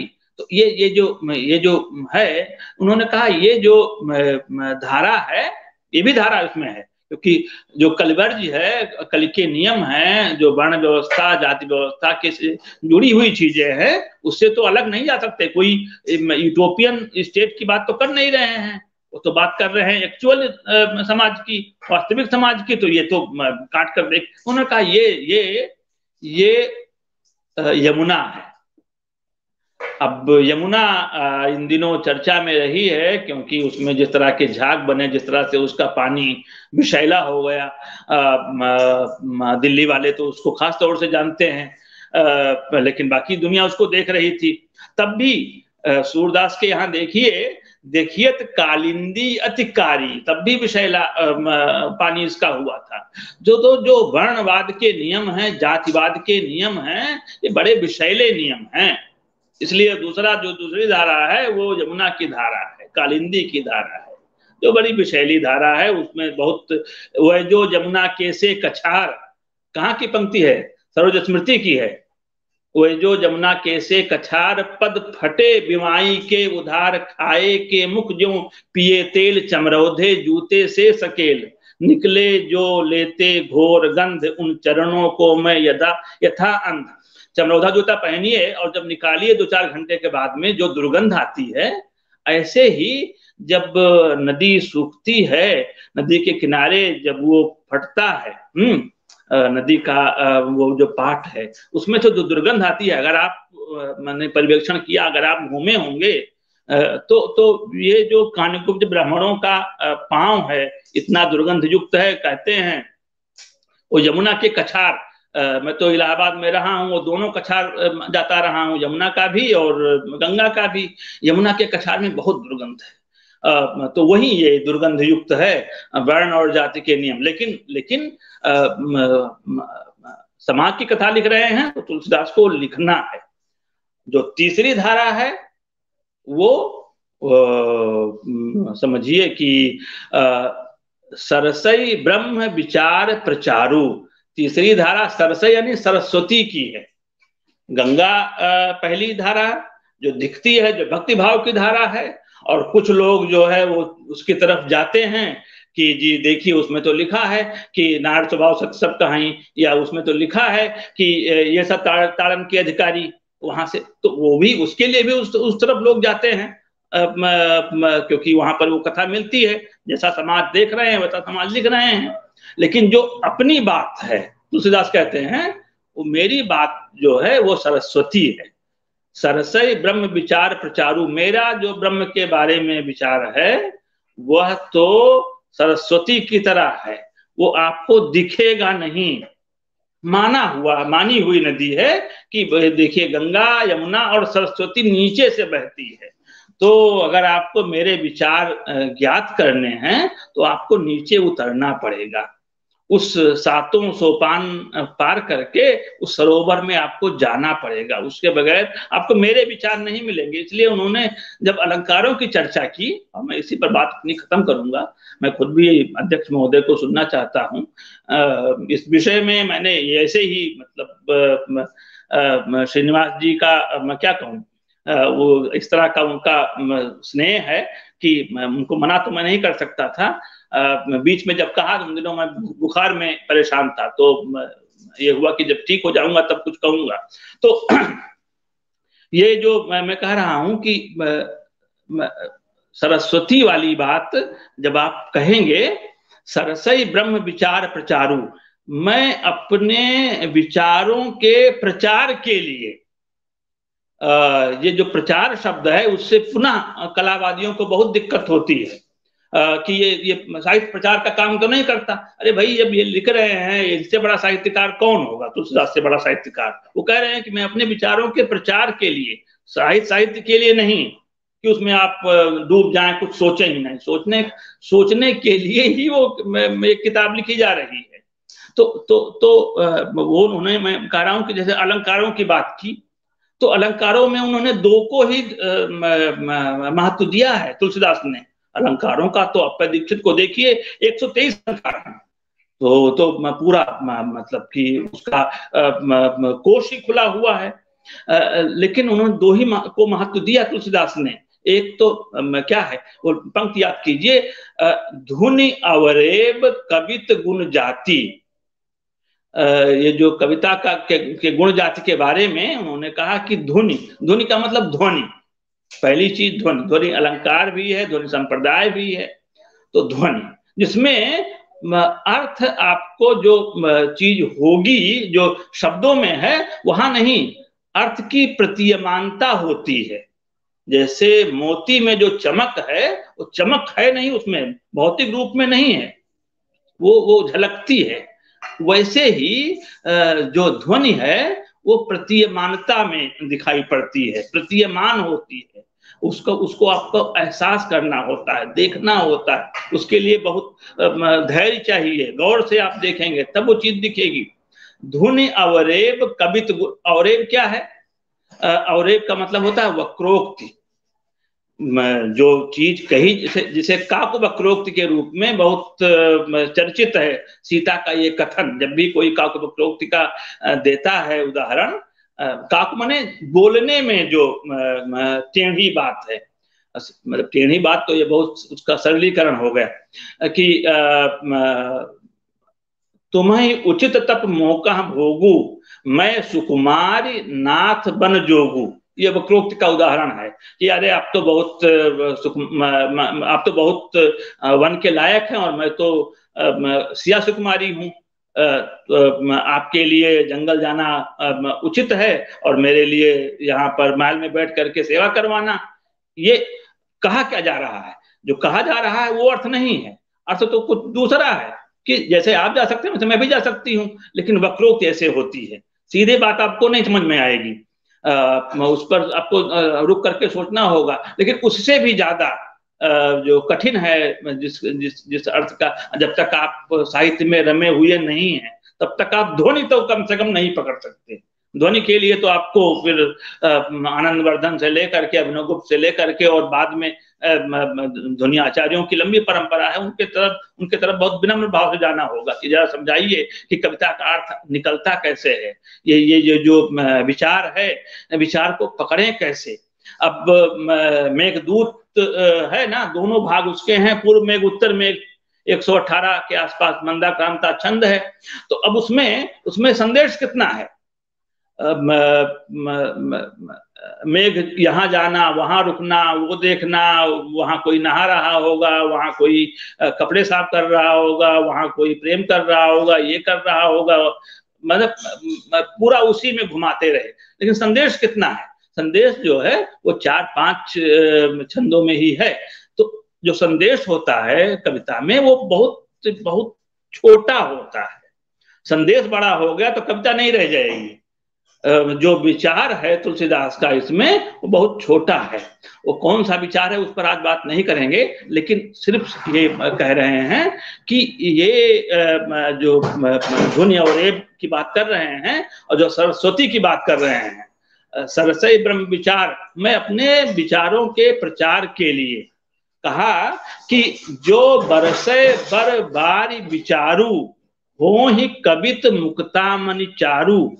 अगर अच्छे विचारों की बारिश होती है, अच्छे विचारों की, तो उसी में से कुछ चीजें कवि ग्रहण कर लेता है और उससे विचारों से कविता बनती है।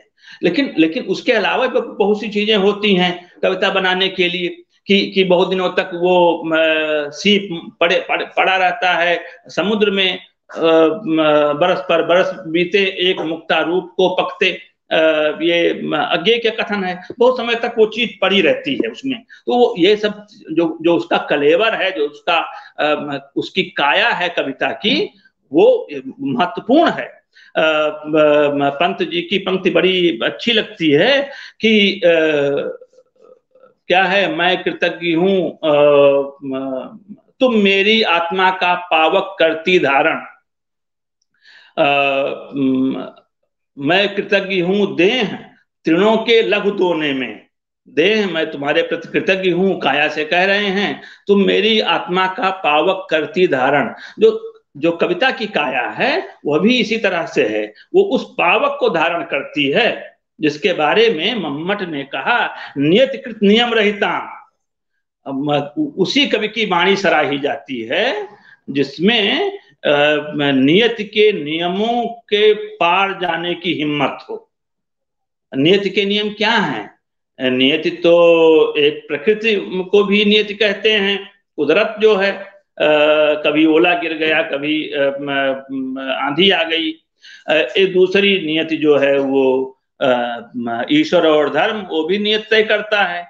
और तीसरी नियति जो है जिसको हम कहते हैं राजसत्ता, कह दिया कि जी इतना टैक्स लगेगा, इतना लगान वसूला जाएगा, आपको देना है, इति भी जन प्रजा दुखारी।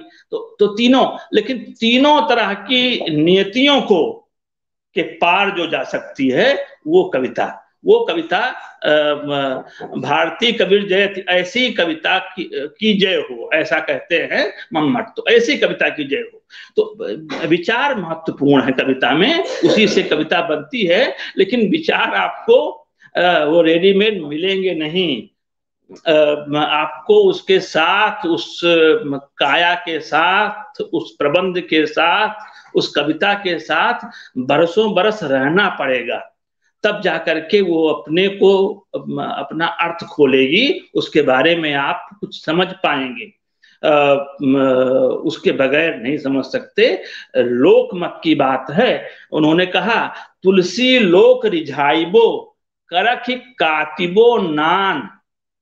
अगर मैं लोक को रिझाने वाली बात करूंगा तो कोई महीन बात नहीं लिख पाऊंगा। करख कातिबो नान, जुलाहे को आप देखिए, कबीर तो जुलाहे थे, तुलसीदास तो नहीं थे, लेकिन जानते सब कुछ थे तो बनारस में ही, तो जानते सब कुछ थे। उन्होंने कहा कि तेजी से आप डोरा खींचेंगे तो महीन डोरा नहीं बनेगा, उसके लिए आपको धीरे धीरे खींचना होगा।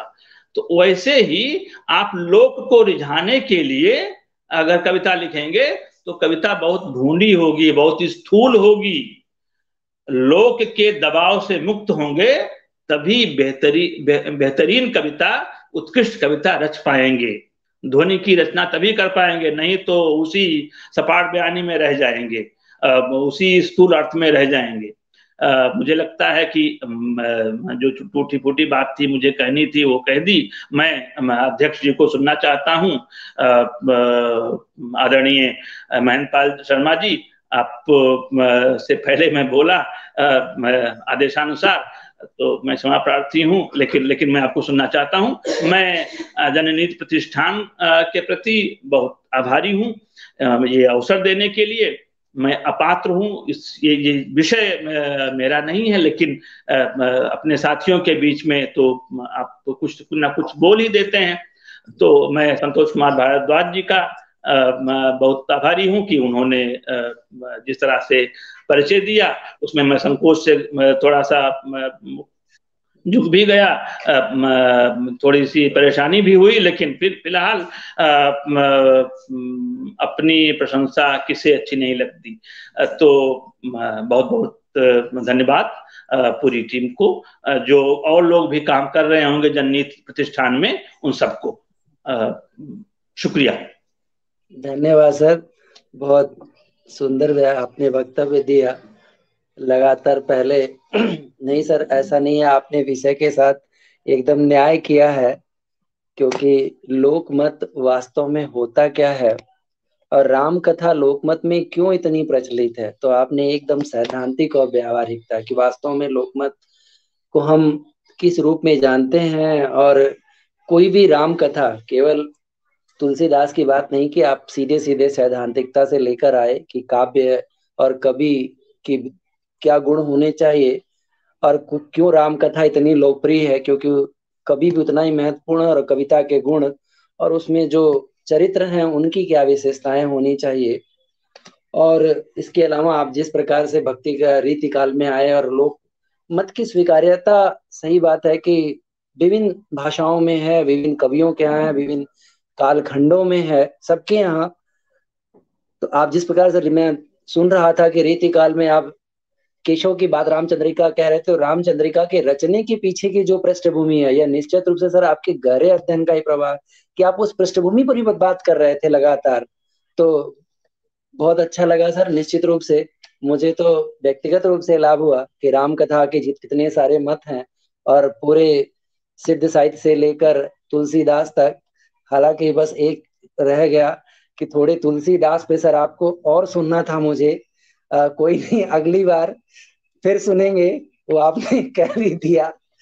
तो बहुत बहुत आभार सर, थोड़ा समय की मर्यादा है। अब मैं, हम सबके प्रिय, मेरे लिए बड़ा गौरव का क्षण है कि आज मैं जिस जेएनयू में पढ़ा लिखा हूँ, जहाँ की मिट्टी में पला बढ़ा हूँ, वहाँ की दूसरी पीढ़ी में प्रोफेसर महेंद्र प्रसाद शर्मा, महेंद्र शर्मा सर हम सबके बीच में मौजूद हैं, और आज की इस परिचर्चा की अध्यक्षता भी कर रहे हैं सर। सर किसी परिचय के मोहताज नहीं हैं, और सर को कौन नहीं जानता है, लेकिन फिर भी मैं अपने दर्शकों के लिए सर का एक संक्षिप्त परिचय बहुत संक्षिप्त में देना चाहता हूँ। सर जामिया मिलिया इस्लामिया में प्रोफेसर और विभागाध्यक्ष रहे, एक लंबा अध्यापन का अनुभव है, विभिन्न प्रशासनिक पदों पर सर ने उत्कृष्ट कार्य किया है। यही नहीं, कई विश्वविद्यालयों में, अंतर्राष्ट्रीय विश्वविद्यालयों में सर विजिटिंग प्रोफेसर रहे। और इसके अलावा लगातार सबसे बड़ी जो है कि जनरली सर, वास्तव में मुझे तो लगता है कि क्या, और सर केवल कागजों से मुक्त हुए हैं, कागजों पर ही मुक्त हुए हैं। वास्तव में तो देखें तो सोशल मीडिया पर सर को जिस प्रकार देखा जा सकता है, अपनी पीढ़ी में मुझे लगता है कि सर पहले व्यक्ति हैं जो सोशल मीडिया का सही उपयोग करते हैं, और विभिन्न विषयों पर सर लगातार लिखते रहते हैं। सर अनुवाद, मीडिया और इतिहास का प्रिय विषय रहा। कई संस्थाओं, कई सारे गवर्निंग बॉडी, एक लंबी लिस्ट है। जब मैं सर का वो बायोडाटा देख रहा था, तो अगर मैं गिनाऊं तो लगभग 25-30 मिनट उसी में चले जाएंगे। बहुत है, तो बहुत है, बहुत। बस तो सर ने एक दर्जन से ज्यादा शोध कार्य कराया है। तो एक बड़ी लंबी सूची है सर की, तो हम सभी सर को सुनना चाहते हैं। मैं बड़े ही आदर के साथ, मैं आज के इस अध्यक्षीय वक्तव्य के लिए प्रोफेसर महेंद्र पाल शर्मा सर को आमंत्रित करता हूँ। सर धन्यवाद, धन्यवाद, धन्यवाद। आवाज आ रही है? जी सर, आ रही है आवाज। आदरणीय भाई प्रोफेसर बजरंग बिहारी तिवारी जी, डॉक्टर त्यागी जी,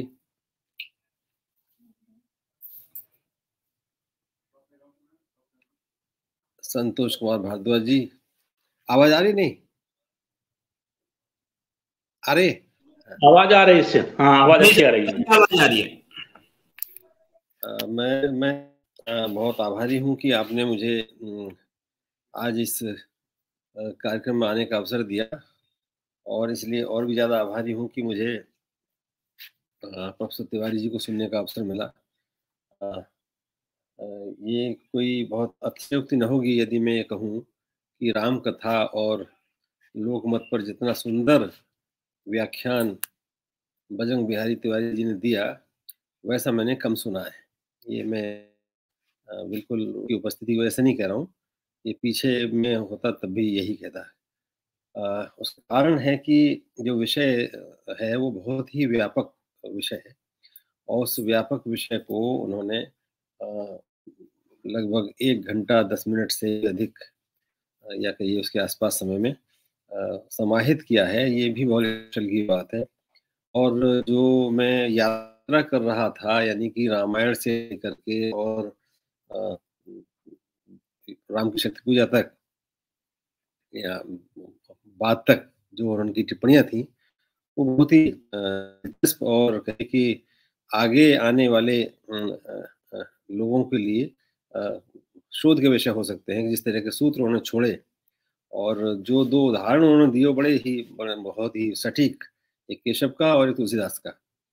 केशव को एकेडमिक कहिए कि उसको शास्त्र के कवि कहिए और तुलसी को लोक के कवि कहिए, बहुत ही स्पष्ट इससे बात हो जाती है कि लोक और जो शास्त्र है उसका द्वंद्व, या राम कथा में लोक का क्या महत्व है उसको लेकर के। तो मैं बहुत ही कहिए कि आभारी हूँ, उनको साधुवाद देता हूँ कि उन्होंने बहुत कहिए कि इतने कठिन विषय को सरल भाषा में, यानी एक तरह से कहिए, मुझे पता नहीं इसको किस रूप में लिया जाएगा, कि कथावाचक की शैली में, यानी कि जो जैसे कथा कही जाती है उतना दिलचस्प बनाकर उन्होंने प्रस्तुत किया।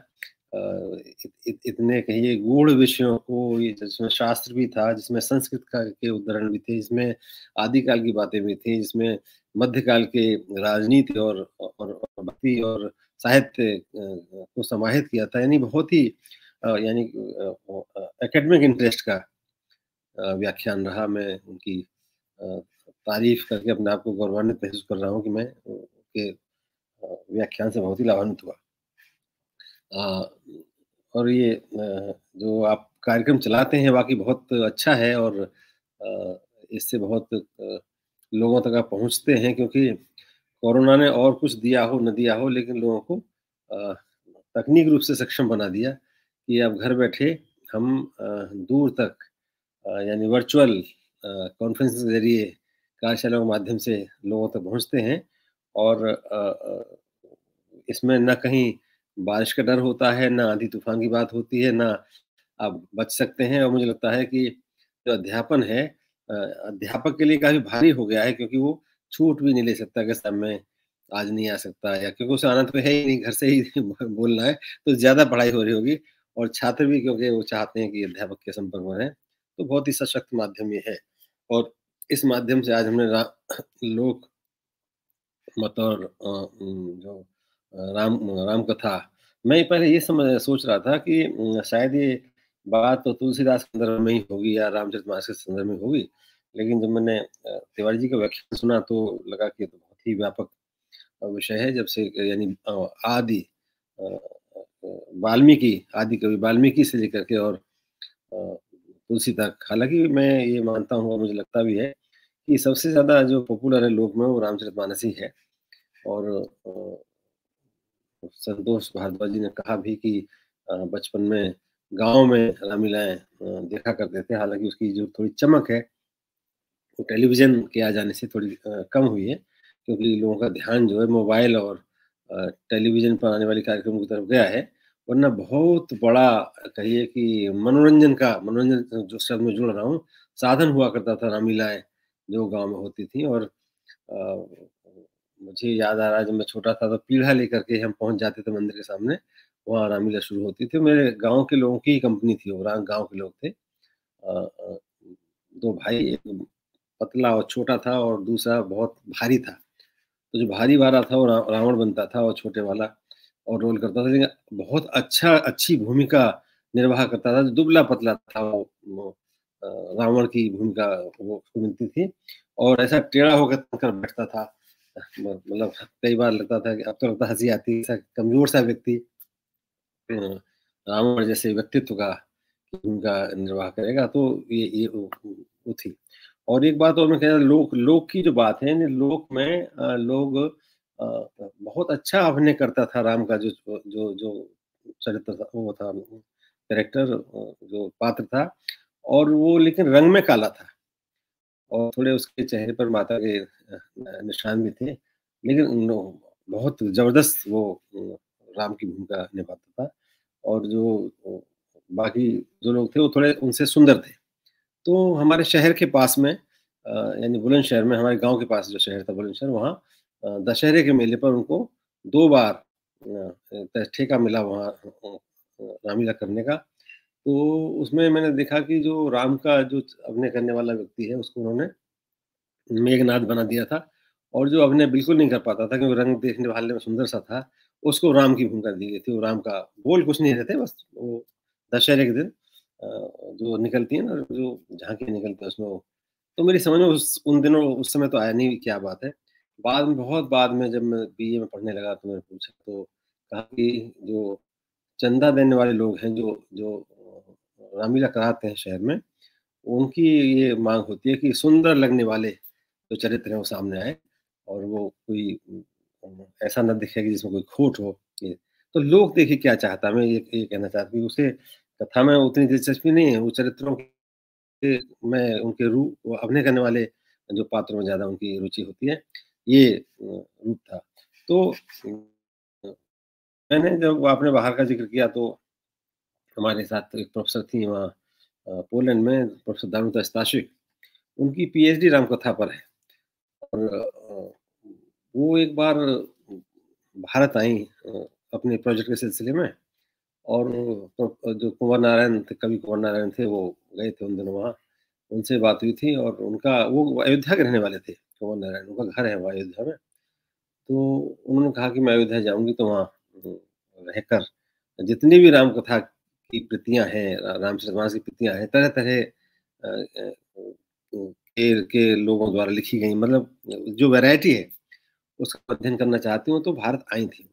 और फिर मेरे रहते ही वहाँ लौट गई थी, 1 महीने के आस-पास वो रही थी अयोध्या में और यहाँ से जो अपना अध्ययन करके पहुँची, तो उन्होंने कुछ इस तरह के प्रश्न किए जो हम नहीं सोचते थे। तो मैं ये कहना चाहता हूँ कि विदेशी भी जिनकी उनकी रुचि जो है जितनी मध्यकाल में है और जितनी तुलसी में है, उतनी और साहित्य में नहीं है, यानी रीतिकाल में बिल्कुल ही नहीं है। आधुनिक काल में कम है और मध्यकाल में ज़्यादा पढ़ते हैं और ज़्यादा संस्कृत विभाग विदेशों में है, तो उनको गंभीरता उनका है।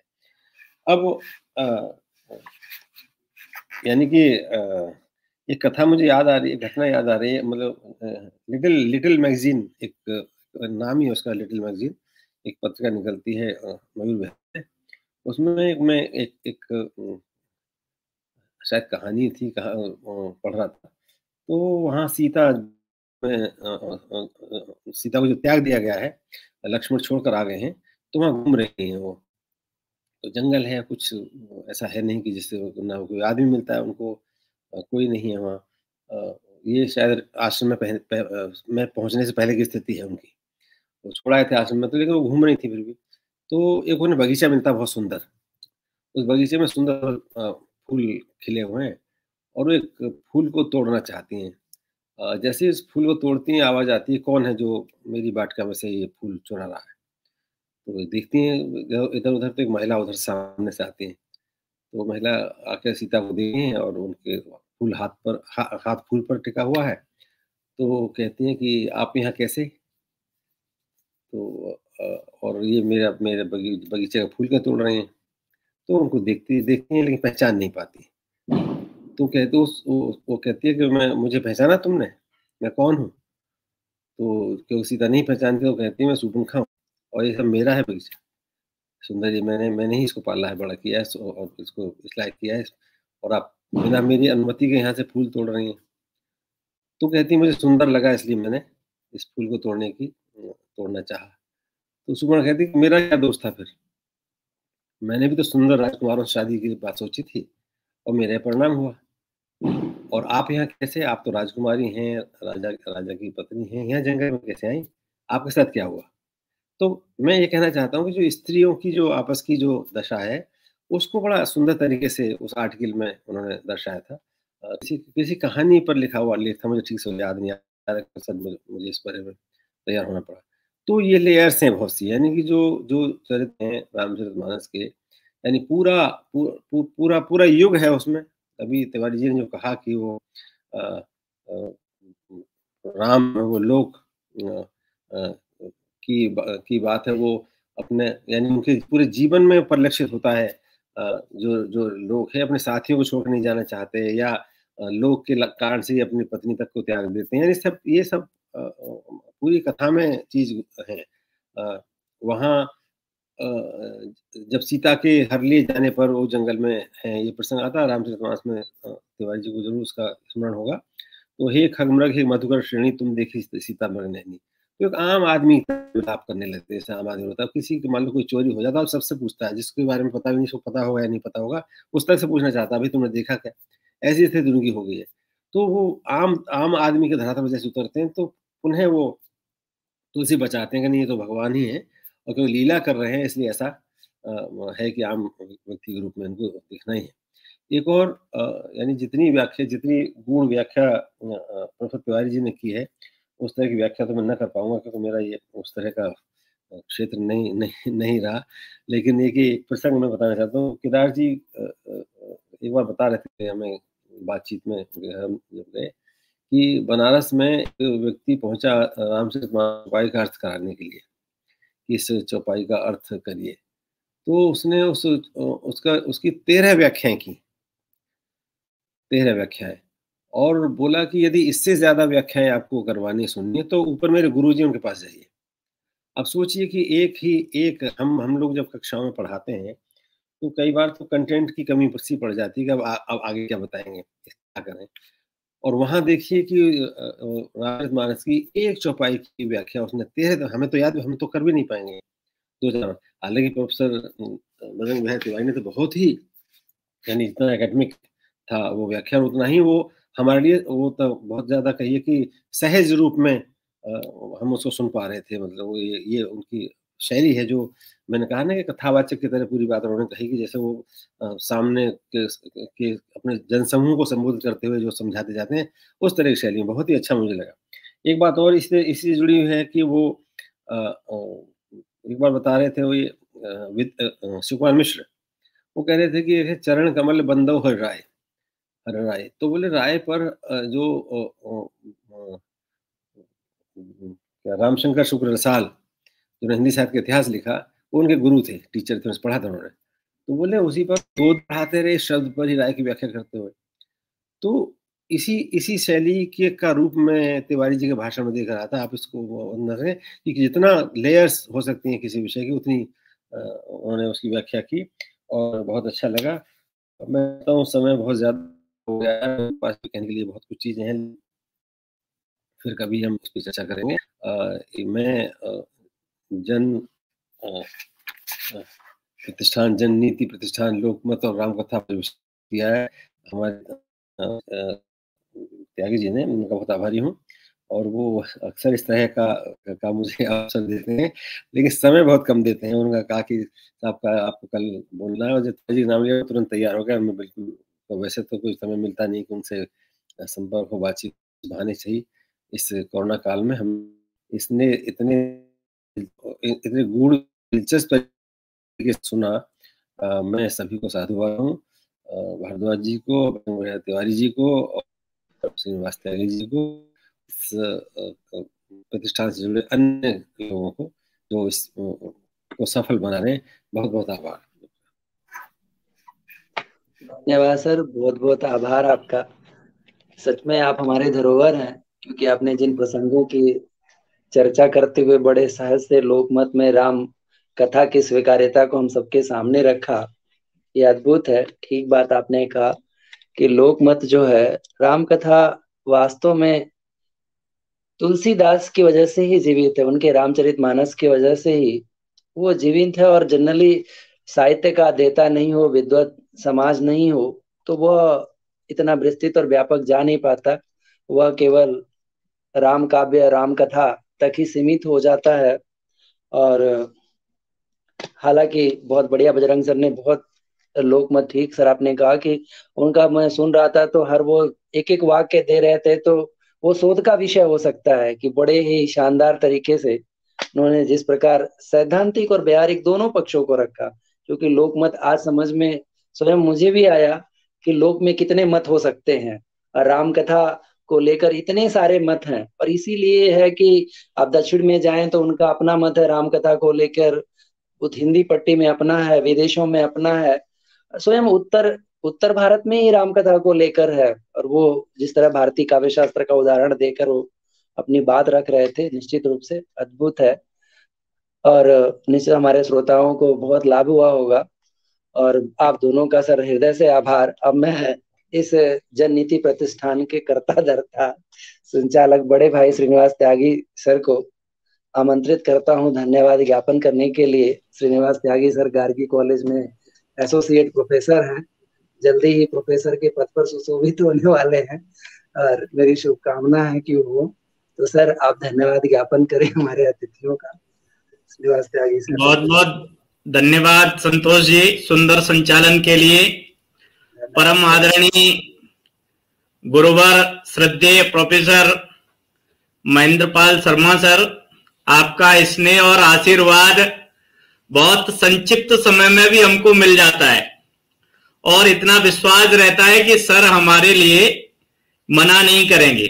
तो सर इस विशालता के लिए और इस प्रेम के लिए मैं आपको सत सत नमन करता हूं। सच में कल शाम को ही मैंने आपको फोन किया कि पहले हम लोग सोच रहे थे कि बजरंग सर को ही हम अध्यक्ष बनाएंगे, लेकिन मैंने कहा कि सर से सुनते हैं और आपसे अध्यक्षता कराते हैं। तो सर वास्तव में सामान्य रूप से लोग तैयार नहीं होते हैं, तो ये आपकी विशालता और महानता है कि आप सहजता से हम लोगों के निवेदन को स्वीकार कर लेते हैं। तो इसके लिए सर मैं आपको सादर प्रणाम करता हूं, जननीति प्रतिष्ठान के सभी मित्रों की ओर से प्रणाम करता हूं। और आज हम चारों लोग भारतीय भाषा केंद्र के ही विद्यार्थी हैं, लगभग 3 पीढ़ियां आपके साथ हैं और आपने भारतीय भाषा केंद्र के प्रारंभिक दौर को देखा है और आप जिस प्रकार से हिंदी जगत को समझते हैं, शायद हम लोगों की समझ उतनी परिपक्व नहीं है, समय लगेगा। और आपने हम लोगों का मार्गदर्शन करके अपने अध्यक्षीय आशीर्वाद से जो मनोबल बढ़ाया है, निश्चित रूप से वह हमारे लिए प्रेरणा का काम करेगा। प्रोफेसर बजरंग बिहारी तिवारी सर आज के जो युवा अध्येता हैं, जो उनकी समकालीन पीढ़ी है, मेरी भी समकालीन जो पीढ़ी है, मैं सर से 4-5 साल, 1 दशक इधर उधर हूं, लेकिन 1 दशक का अंतर कोई अंतर नहीं माना जाता। तो सर की जो समकालीन पीढ़ी है, हिंदी पट्टी में जो पढ़ने वाले लोग हैं और पढ़ करके तर्क करने वाले, कुतर्क तो हम सब लोग करते ही हैं, लेकिन जो तर्क संगत ढंग से और सहज सरल भाषा में अपनी बात रखने वाले जो विचारक हैं, आलोचक हैं, चिंतक हैं, उनमें प्रोफेसर बजरंग बिहारी तिवारी सर का नाम आता है। उनकी स्पष्टता, विद्वता हम सब लोग स्वीकार सहजता से करते हैं और निश्चित रूप से वो राम कथा के अधिकारी विद्वान हैं। इसलिए सर आप इस मंच पर आए, आपने लोकमत और राम कथा पर जो बातें रखी वह निश्चित रूप से बहुत ही अध्ययन की उपज हैं। सहज रूप से ये सब बातें कोई कह नहीं सकता। तो आपको सर बहुत बहुत जननीति प्रतिष्ठान के मित्रों की ओर से धन्यवाद, सादर प्रणाम। और हमारे मित्र छोटे भाई डॉक्टर संतोष कुमार भारद्वाज जी, जो तमाम सूत्र संचालन के दौरान छोड़ देते हैं और वक्ता को बार बार उन सूत्रों को पकड़ना पड़ता है कि संतोष जी ने ये बात कही थी और इस बात को लेकर के कुछ न कुछ संतोष जी को उत्तर दिया जाए। तो आपको भी सुंदर संचालन के लिए बहुत बहुत धन्यवाद। और ये राम की कृपा से हमारी राम कथा निरंतर चलती रहे, ऐसी कामना के साथ मैं दोनों गुरुवरों को, गुरुवर तुल्य हैं तिवारी जी भी, प्रणाम करता हूं और आशा करता हूं कि पुनः इस मंच पर हम आपको कभी पाएंगे, सुनेंगे। तब तक के लिए आपको सादर प्रणाम। सभी मित्रों को बहुत बहुत धन्यवाद कि आप इस कार्यक्रम से जुड़ते हैं और ये कार्यक्रम सभी मित्रों की जो सहजता से इस राम कथा के प्रति जो सरल दृष्टि है और जो लगाव है, उसी का प्रतिफल है कि ये अभी तक जारी है और आगे भी हम इसको जारी रखने की कोशिश करेंगे। उसमें तिवारी सर की और शर्मा सर की जो सहजता और सरलता से उपस्थिति है, ऐसे ही अगर और विद्वानों की जो राम कथा के अधिकारी विद्वान है मिलती रहेगी तो हमारा जो कठिन कार्य है थोड़ा सरल हो जाएगा। इसी के साथ मैं आपको पुनः प्रणाम करता हूं और अध्यक्ष प्रोफेसर शर्मा सर से निवेदन करता हूं कि आज की कार्यक्रम की जो समाप्ति की हम आपसे अनुमति मांगते हैं और इस कार्यक्रम को सर यहीं समाप्त करना चाहते हैं। ठीक है सर, प्रणाम सर। प्रणाम सर, प्रणाम।